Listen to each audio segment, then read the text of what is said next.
In this video, I'm going to share with you my 3 key frustrations in the world of property. They probably aren't what you're thinking, but when you watch the video, 1 or 2 or even 3 of them are going to resonate and you're going to think, I share your pain, Shaz. So watch the video to find out.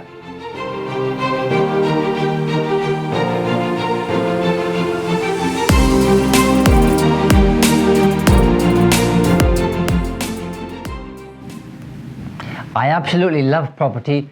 I think it's one of the best businesses out there, and sometimes I do wonder why it took me so long to kind of get into it in a big way, but that's life, I guess.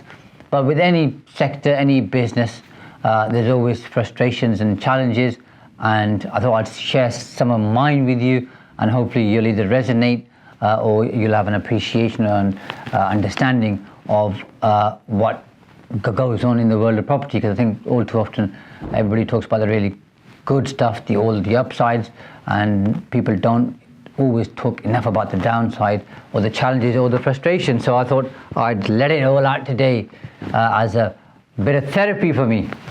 So my first key frustration usually is with deal sources. Now, before I go any further, what I want to say is I'm not trying to say any one type of person or industry is bad, but within there you do have certain challenges. So as I go through this, I'm not disrespecting the entire sector, but my first challenge or frustration is with certain deal sources who promise you the world and tell you they've got some fantastic deals, and they'll either present a deal to you which is pretty shoddy in terms of presentation and the numbers in terms of what you're looking at and what you need to know. And secondly, as you delve deeper and you look into the numbers and you do a bit of desktop due diligence, as I call it, you soon figure out the deal doesn't stack up and it isn't exactly what was told to you or sold to you when you initially spoke to that particular deal sourcer. In saying that, by the way, most of my deals come through deal sources who are really good, but some of them do frustrate me, and I try to keep away from them because they say one thing, and when you get the actual numbers, they show a very different picture. As I move on from that, and I've agreed a deal, my second bugbear, unfortunately, is with the seller solicitors.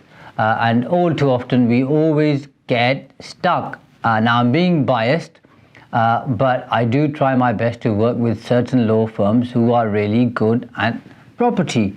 And they come at a premium, by the way, and I'm okay paying with that because they save me time and money. But no end of time we've got stuck with the seller solicitor where we've got to a particular point which they actually don't want to give way on because their understanding is very different, and then after sometimes weeks and sometimes months we then get to the solution where we want to get to in the first place.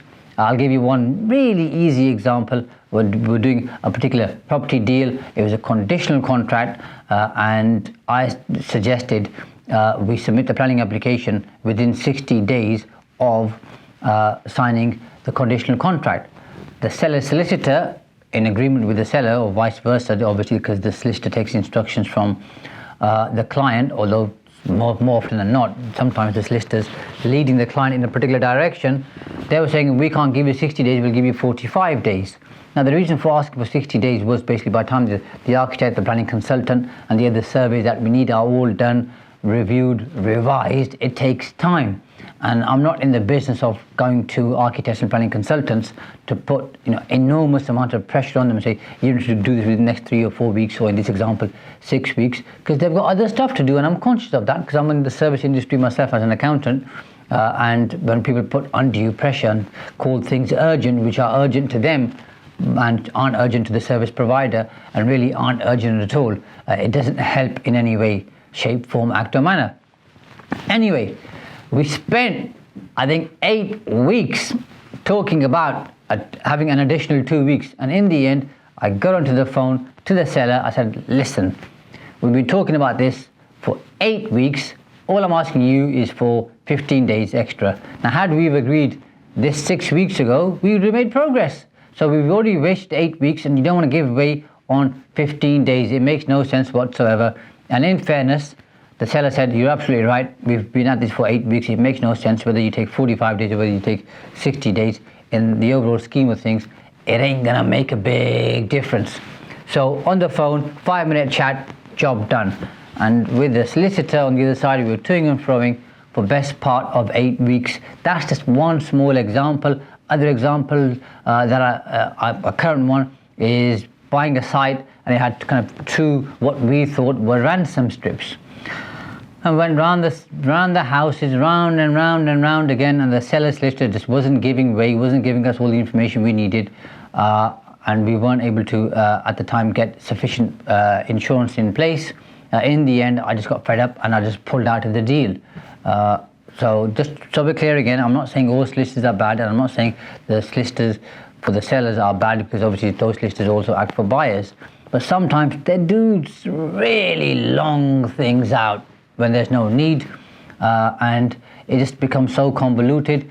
And my real frustration is, back in the day, I'm showing you my age now, solicitors used to pick up the phone, talk to one another and get deals done. Nowadays, everybody's probably being scared, or is scared of being sued. So everything goes on email. Somebody writes something in a particular manner, the other person interprets it in a very different manner depending on their own mood and their own understanding and where they are right now. And your emails going left, right, center, and deals aren't being done, and they're really, really slow. Now, some of my friends sometimes say they think solicitors are deal breakers, and it makes me laugh sometimes. But I don't think solicitors try to break deals, but things take a lot longer than they should, and that's my second key frustration. My third one, which is a big bugbear of mine, is obtaining finance. Whether this is a remortgage or whether this is development finance, God only knows why it takes so long. On our flats that we had in Boston, we still have, it took a whole year to refinance them, and it should have just taken 3 months. And every single broker you speak to and every single bank you speak to says, oh, we'll send this to the underwriter within 10 days or a week, we'll have it all sanctioned off and then we're good to go. And lo and behold, that process sometimes takes 6 weeks, and then from there onwards, once the valuation's taken place, the kind of questions you get asked, it's never ending. I've been asked some really ridiculous questions. I think, A, what's the point of asking me this question? B, why did you not ask this at the start? Because this question is not based on new information coming to light. It's just you thinking too late about this transaction and asking me this question when you could have asked about it right up front. And based on the number of deals that I do, I'm always talking to funders and brokers, and there's some really good ones out there, by the way.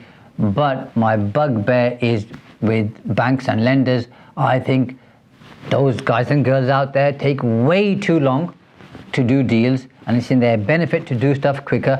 Now, I know they want to do a certain amount of due diligence, but I know stuff can be prompted to happen a lot quicker. It just takes way too long, and right now I really dread obtaining funding and financing, because I know it's like pulling teeth. It's going to be excruciatingly painful. And by the way, if you think here I'm going to talk about planning, I'm not, for 2 different reasons. One is, overall my experience has been pretty good, and B, being a city councillor, I see the other side of it, and I think planning departments, they do sometimes take a bit longer than they should, but if you work with them and give them the information, they aren't too bad in most cases. One particular case does come in mind where they've been really bad, but overall they aren't that bad in my experience. And maybe because I'm a counsellor and I kind of sympathise with the system and the process, so I'm maybe more understanding of it. But I know a lot of people out there feel planning also takes forever. In fact, it seems like everything just takes forever. But that isn't a huge bugbear of mine. In terms of working with builders and contractors, again, ebbs and flows really, but overall I think that part of the process we've got pretty right, and that seems to work okay more often than not. That doesn't really frustrate me that much, but my kind of three key frustrations are that I've just shared with you. Deal sources, some solicitors and some deal sources in fact, and funding, which always takes an inordinate amount of time when it shouldn't take that much time. So those are my key 3 frustrations in property. If you can, by the way, show me how I can reduce those 3 frustrations, please put a comment in the comment box below, and I'll be delighted to hear your suggestions. Or if you've had similar challenges or with something else in the world of property, feel free to share. If you're new to the channel, click the subscribe button so you can get all the new and fresh content. If you like this video, click like so I know you like it. I can give you similar content going forward.